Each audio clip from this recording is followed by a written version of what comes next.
దూసుకుపోదాం, traffic పోలీసులు పట్టుకుంటే 100-200 ఇచ్చి వచ్చేద్దాం అనుకుంటున్నారా? ఇక అలా కుదరదు. ఇక నుంచి డ్రైవింగ్ లైసెన్స్ లేకుండా చిక్కితే న్యాయస్థానంలో అభియోగ పత్రాలు దాఖలు చేస్తారు. కనీసం 2 రోజుల జైలు శిక్ష విధించనున్నారు.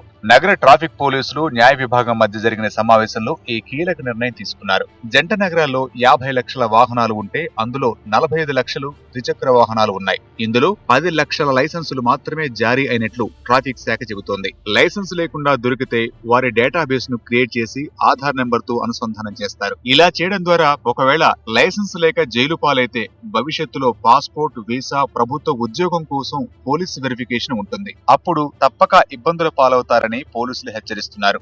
లెర్నింగ్ లైసెన్స్ పట్టుకుని ఇకపై వాహనాలు నడిపితే కుదరదంటున్నారు. ఏ వాహనం కోసం లెర్నింగ్ లైసెన్స్ తీసుకున్నారో ఆ వాహనమే నడపాలని, అలా కానట్లయితే వారు జైలు పాలు కావాల్సిందేనని పోలీసులు చెబుతున్నారు.